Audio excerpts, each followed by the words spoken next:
In May of 2024, I traveled with Dan's dive shop to Akumal, Mexico for some diving. It was supposed to be a mix of reef and cenote diving, but poor weather prevented us from diving the reefs, so we did what any sane diver would do. We doubled up on the cenote dives. The first cenote that we did was Cenote Manatee, also known as Casa Cenote. There was some pretty interesting stuff to see in Casa Cenote, such as these tarpon that would swim by, as well as schools of smaller gray fish.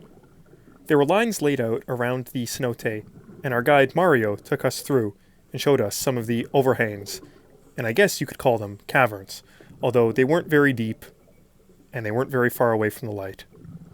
Casa Cenote was a great way to get our feet wet and experience some of the cavern diving. It had crystal clear visibility for the majority of it, and it was also at a steady temperature.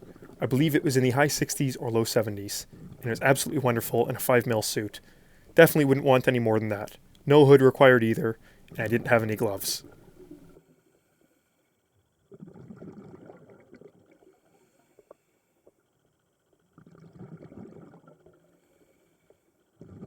The majority of the dive was in water that was approximately 30 feet or less, so an aluminum 80 could last for an hour or more.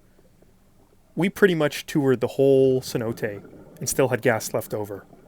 It was really interesting to go through all the overhangs and then come out, swim to the other side, and visit another.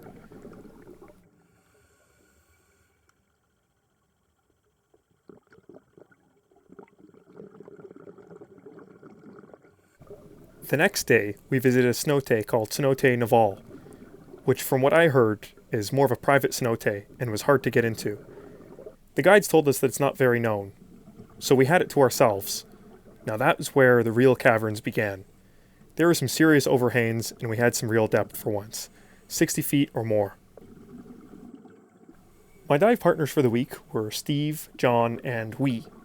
Together, we would all go through the cavern, swimming through the large schools of fish, along with our guide Mario, who we referred to affectionately as Numero Uno, as he was the best. We had a lot of fun fooling around in the cavern. We'd take our rigs out and smile for the camera, and act like we were real macho divers. Of course, we weren't very far in, and we could still see the light. And this being only 60 feet or less, we could be down there for an hour. There are some really interesting features of the cave, such as these haloclines, which were a mixing of salt and fresh water, and there's definitely a temperature difference as well. As you'd swim through it, you could feel it. The technical definition of a halocline is a body of water that has a mixing of fresh and salt water, as there is a sharp contrast in salinity with the depth, and this creates a visually striking effect that was shown before and is shown right now, where there's a distortion in the water. Now that's because the salt water and fresh water aren't exactly mixing. Cenote Naval was probably one of my favorites. I got some really good photos and some decent video that I was able to compile together. I really enjoyed it, and I definitely would go back just to explore it. I believe there are some more passages that went through the back of the cavern and truly did turn into a cave, although Mario didn't take us that far. Since there are guidelines being run, one could assume that that was possible.